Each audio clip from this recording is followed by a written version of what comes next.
면 바로 산화와 환원으로 일어나는 다양한 변화에 대해서 배우게 됩니다. 이 배경사진은 우리가 과학탐구 실험 시간에 수행평가로 실험해볼 신호등 용액이에요. 신호등 용액은 산화환원 반응에 의해 색 변화가 나타나는 용액이에요. 즉, 오늘 수업은 과탐실 수행평가와도 밀접한 관련이 있기 때문에 여러분이 아주 집중을 해서 들어야 합니다. 그리고 이번 단원의 내용은 조금 어려워서 2시간에 걸쳐서 수업할 거예요. 즉 영상이 2개 올라가게 됩니다. 그러니까 이번 시간 내용을 정말 열심히 들어서 다음 시간 내용에까지도 기억이 날 수 있을 정도로 열심히 들어야 합니다.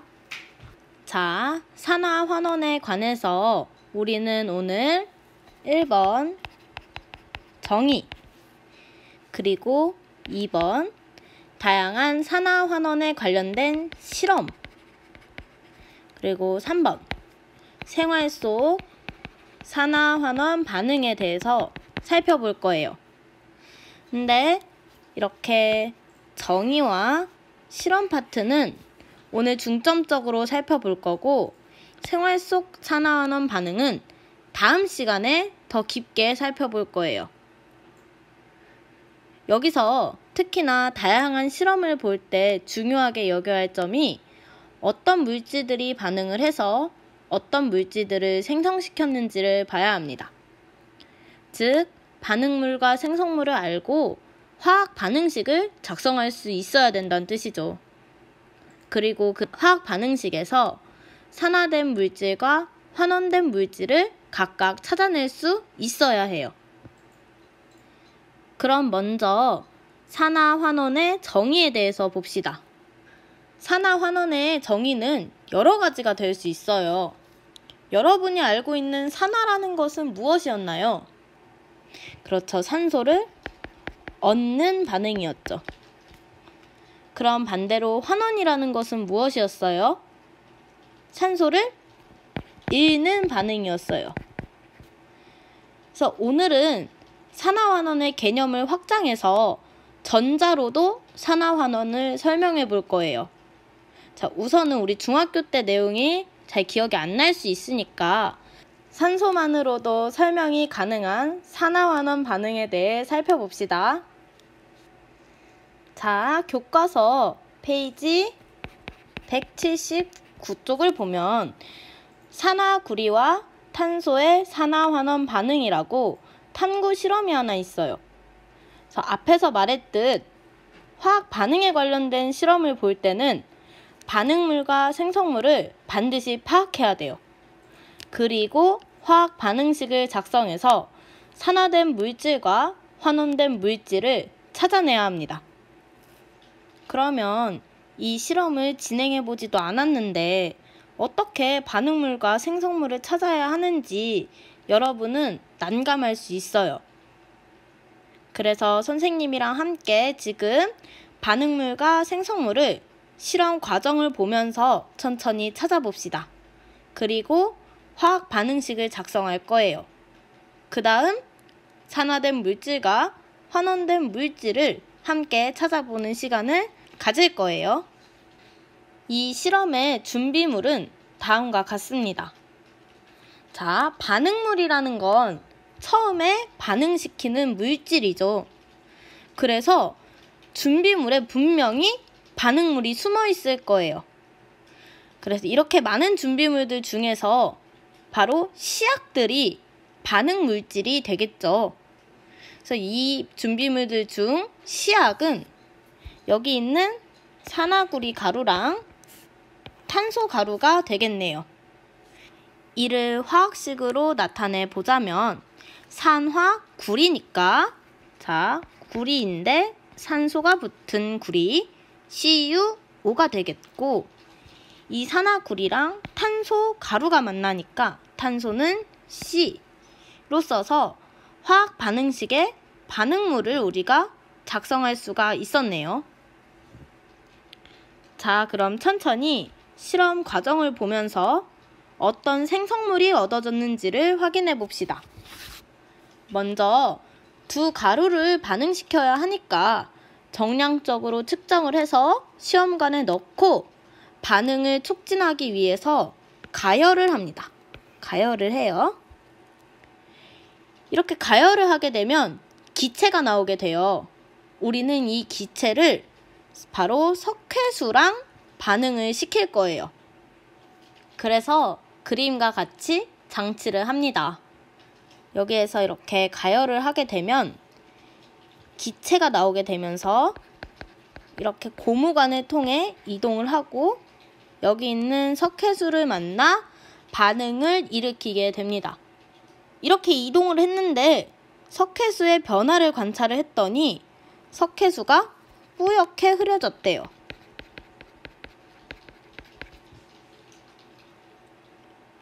석회수를 뿌옇게 만드는 기체를 알고 있나요? 석회수를 뿌옇게 만드는 기체는 바로 이산화탄소입니다. 자, 정확한 화학 반응식을 작성해주면 석회수인 CaOH2가 이산화탄소를 만나서 CaCO3라는 앙금을 생성을 하고 물 또한 생성시킵니다. 이때 바로 이 앙금이 침전되기 때문에 석회수가 뿌얘지는 거예요.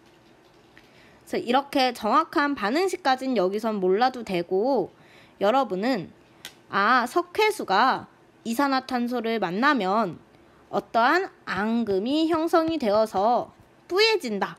이 사실만 기억하면 됩니다.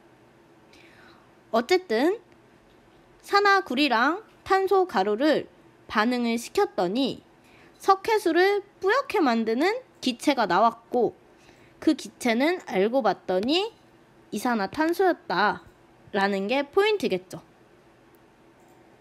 또한 처음에 산화구리와 탄소가 존재했던 바로 이 시험관에 또 다른 생성물이 있습니다. 가열을 해서 반응이 일어나면 시험관 속에 있던 가루의 색이 붉게 변해요. 산화구리, 즉 CuO와 탄소가 만나서 만들어낸 붉은색 가루. 어떤 금속일까요? 그렇죠. 바로 산화구리에 붙어있는 이 구리. 이 구리가 나중에 생성되게 된 겁니다. 구리가 붉은색인 것은 여러분이 모두 잘 알고 있죠? 자, 그럼 실험 결과를 정리해 봅시다. 우선 반응물은 산화구리랑 탄소였고 생성물은 석회수를 뿌옇게 만든 기체 이산화탄소랑 붉은색 가루인 구리였어요. 이 화학 반응식의 개수를 한번 맞춰봅시다. 구리는 반응물과 생성물에 똑같이 한 개가 존재를 하고 탄소도 똑같이 한 개씩 존재를 하지만 산소가 반응물 쪽엔 한 개, 생성물 쪽엔 두 개이므로 반응물에 있는 산소 쪽에 개수를 2를 써주고 구리도 두 개가 되어서 생성물 쪽에 있는 구리에 개수를 2를 써주게 되면 화학 반응식을 맞출 수 있겠네요. 자, 화학 반응식을 이제 작성했으니까 이 실험을 한 궁극적인 목적, 산화와 환원에 관해서 얘기해 봐야겠죠. 자, 산화라는 건 산소를 얻는 반응이라고 했고 환원이라는 건 산소를 잃는 반응이라고 했어요. 자, 산소는 처음에 구리에 있었는데 반응이 진행되고 난 후에는 탄소로 이동한 것 보이나요? 즉, 여기 있는 산화구리는 산소를 잃어서 그냥 구리가 되었습니다.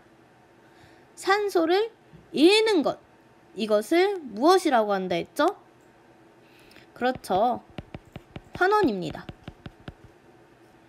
그럼 반대로 여기 있는 탄소는 산소를 얻어서 이산화탄소가 되었어요. 산소를 얻는 것, 이걸 무엇이라고 한댔죠? 그렇죠. 산화입니다. 즉, 산화구리와 탄소의 반응에서 산화구리는 환원이 되어 구리가 되었고, 탄소는 산화가 되어 이산화탄소가 된 것을 알 수 있겠네요. 여기에서 끝나면 너무나 쉬우니까 한 가지 개념을 더 추가하고 갑시다. 이 반응에서처럼 어떤 물질이 산소를 잃었으면 어떤 물질은 산소를 얻었겠죠. 즉, 화학 반응이 일어날 때 산소를 잃고 얻음이 동시에 나타날 수밖에 없습니다. 이것을 산화 환원의 동시성이라고 합니다. 자, 다시 정의와 관련된 표로 돌아와서 보면 산화는 산소를 얻는 거고 환원은 산소를 잃는 반응이며, 이러한 산화와 환원은 항상 동시에 일어납니다.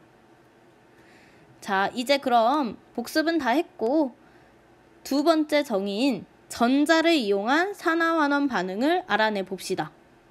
산소랑 반대로 산화는 전자를 잃는 반응이고 환원은 전자를 얻는 반응이에요.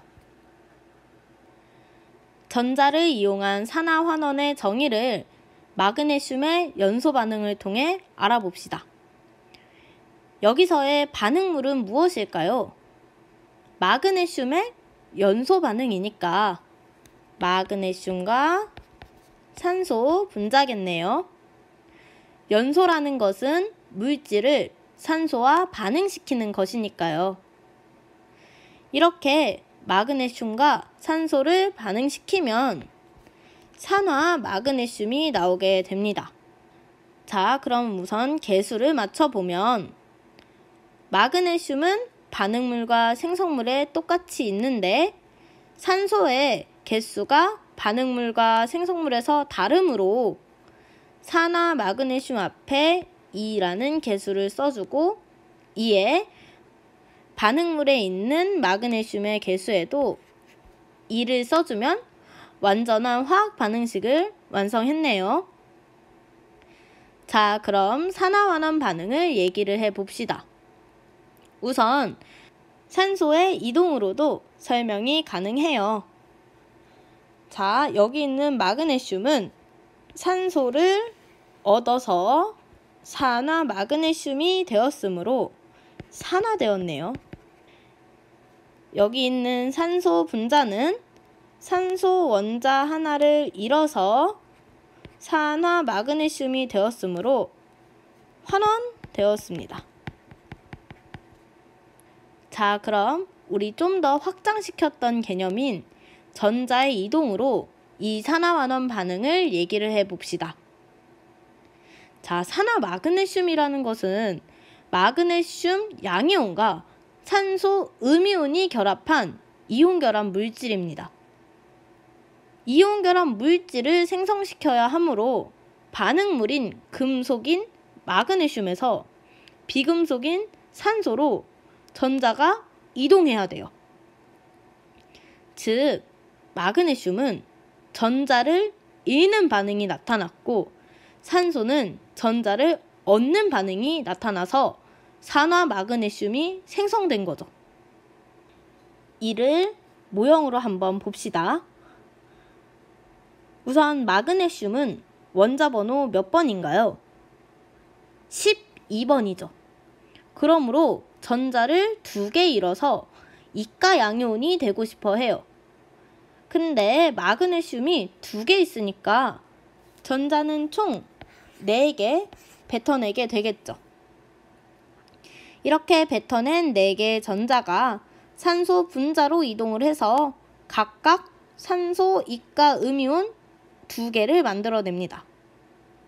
즉, 마그네슘은 전자를 잃어버려서 산화 마그네슘이 되었으니 전자를 잃는 산화 반응을 한 것이고, 산소 분자는 전자를 얻어서 산화 마그네슘이 되었으니 전자를 얻는 환원 반응을 한 것이죠. 산소로 설명할 때랑 일맥상통하게 산화환원이 표현된다는 것을 알 수 있네요. 그런데 이러한 반응을 항상 모형으로 표현하기에는 한계가 있어요. 그래서 전자의 이동에 의한 산화환원 반응을 설명할 때는 전자를 포함한 화학 반응식으로도 설명할 수 있어야 돼요. 자, 우선 완전한 화학 반응식을 다시 작성을 해보면 마그네슘이 2개 있는데 이것이 산소 분자와 만나 2개의 산화 마그네슘을 생성시킨 반응이었습니다.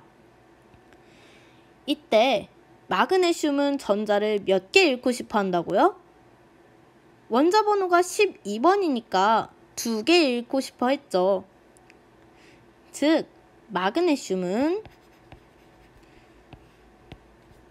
마그네슘 이가 양이온이 되는데 이때 전자 2개를 뱉어낸 거죠. 다음으로 산소는 전자를 몇 개 얻고 싶어 하나요? 원자 번호 8번이니까 2개를 얻고 싶어 하겠죠. 자, 산소 분자는 전자를 얻어서 산소 이가 음이온이 되고 싶어 해요. 이때 산소 분자라는 건 산소가 2개 붙어 있는 거니까 개수를 2를 써주고, 이때 이동된 전자는 산소 원자 하나마다 2개를 얻고 싶어 했으므로 총 4개의 전자를 얻었다 라고 쓸 수 있겠죠. 다시 천천히 설명을 하면 산소가 이렇게 2개가 붙어있는 산소 분자에서 각각 전자를 2개씩 얻고 싶어 하니까 총 4개의 전자가 산소 분자에 달라붙은 거고 2개의 산소 이가 음이온이 생성된 거다 라고 정리가 되겠죠. 자, 이렇게 전자가 관여된 반응으로 화학 반응식을 쪼개서 보니까 마그네슘은 전자를 뱉어낸 산화 반응을 했다고 알 수 있고, 산소는 전자를 얻어낸 환원 반응을 했다고 알 수 있죠. 여기에서 산화환원 반응은 항상 동시에 일어난다고 앞서 얘기했어요. 그리고 이온 결합이 형성될 때 마그네슘과 산소는 서로 전자를 주고받았죠. 근데 산소 분자는 4개의 전자를 필요로 했는데 마그네슘 원자 하나는 2개의 전자만 내뱉으므로 이 마그네슘의 화학식에 개수 2를 써줘야 하고, 전자의 경우에는 이렇게 4개의 전자로 모두 다 2를 곱해진 형태로 식을 바꿀 수가 있어요. 산화환원 반응은 동시에 일어난댔고 전자도 지금 서로 주고받은 상황이니까 이 두 식을 더할 수 있습니다. 그럼 식이 어떻게 되나요?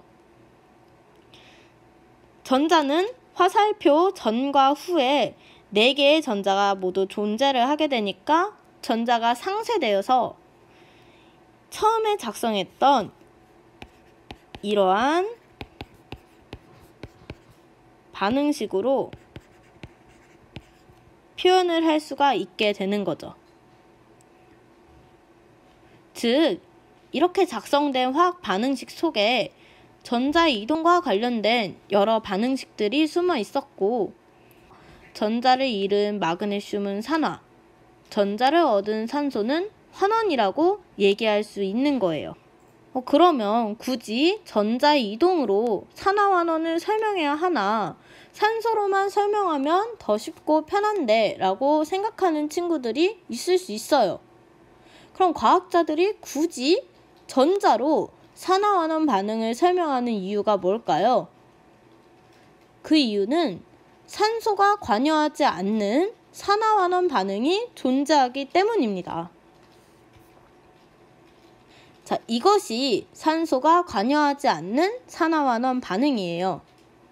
교과서 181페이지에 나와 있는 해보기 활동인데 질산은수용액과 구리의 반응입니다. 자, 우선 화학 반응이니까 화학 반응식을 또 먼저 작성을 해볼게요. 자, 반응물은 우선 구리줄이니까 구리가 있겠고, 질산은수용액이니까 이는 AgNO3로 나타낼 수 있는데, 이 또한 이온결합 물질이고 수용액 상태라서 직접적으로 산화환원 반응에 참여하는 Ag+만 가지고 볼 거예요.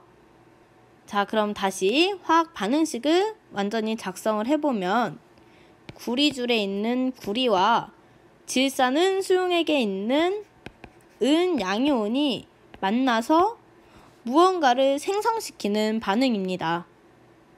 이제 반응 후 생성물을 보면 구리줄에 은백색의 금속 가루가 붙게 되고 수용액의 색은 푸른색으로 변화가 일어납니다.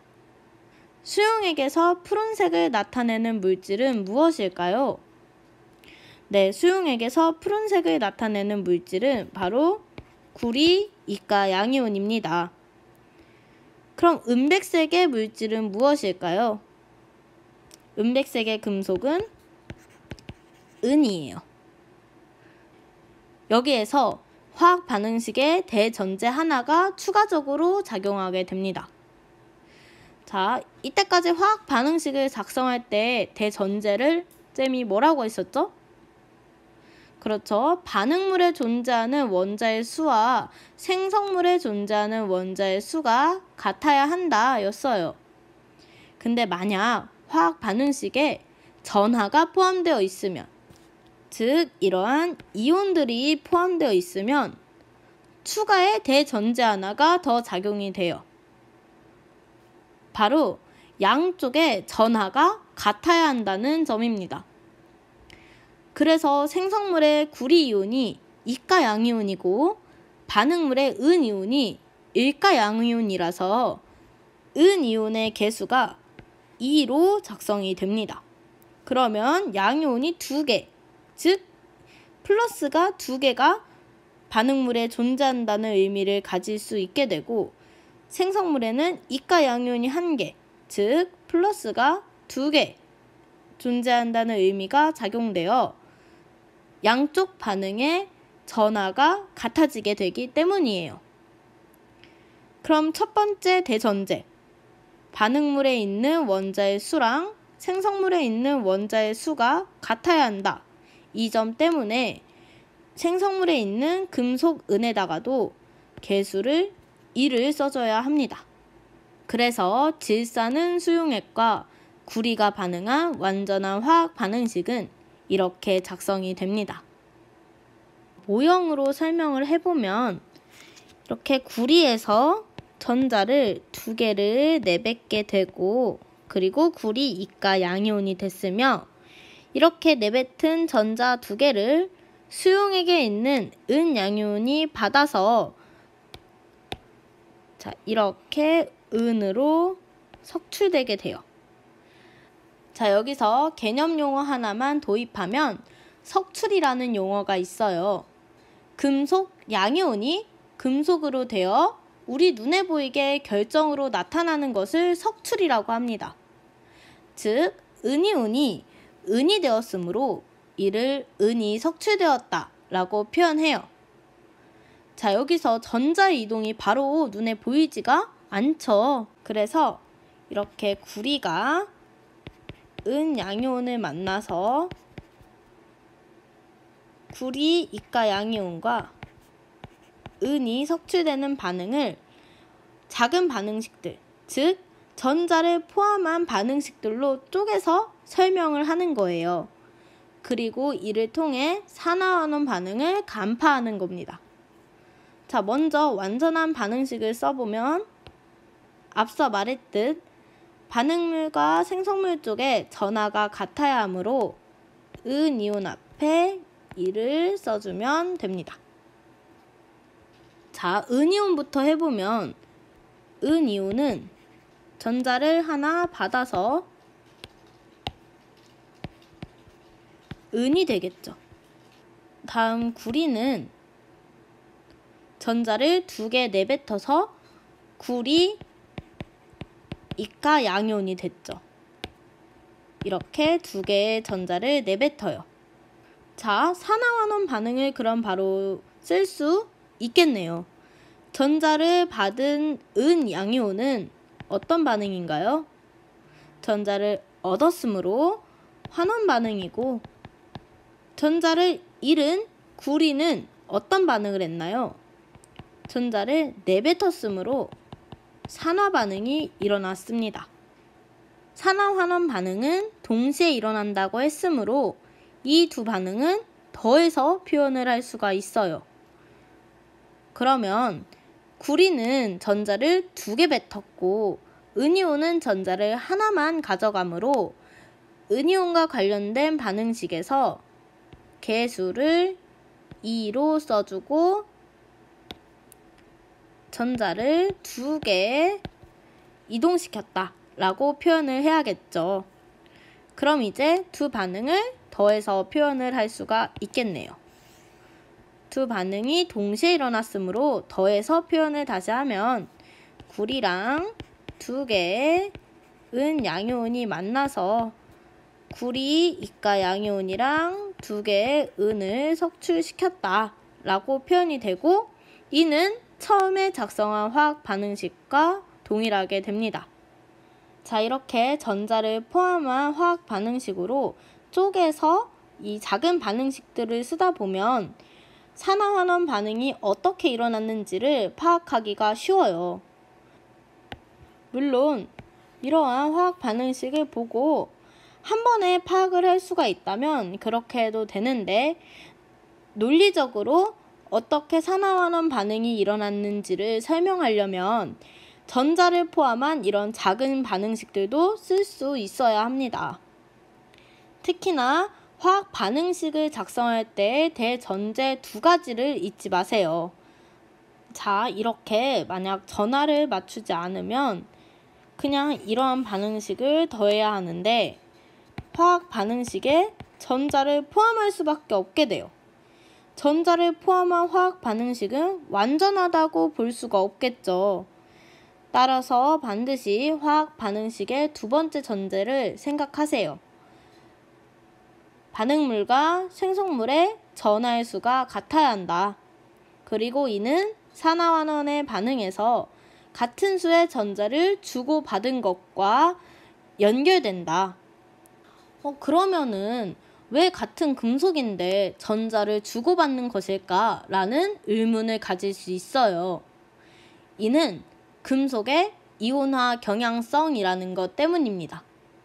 금속은 주로 양이온이 되려고 한다는 거 잘 알고 있죠? 그럼 금속의 이온화 경향성이라는 것은 무엇일까요? 그렇죠. 금속이 양이온이 되려는 경향을 의미를 해요. 그래서 금속들은 이런 식으로 양이온이 되고자 하는 경향의 순서를 가집니다. 이 순서를 외우는 것은 화학 원회에 해당하는 내용이고, 우리는 이온화 경향성이라는 단어와 산화를 연결지어 이해만 하면 돼요. 자, 이온화 경향성이란 양이온이 되려는 경향성이라고 했어요. 즉, 이온화 경향성이 큰 이 앞쪽의 금속들은 이온화 경향성이 크니까 양이온이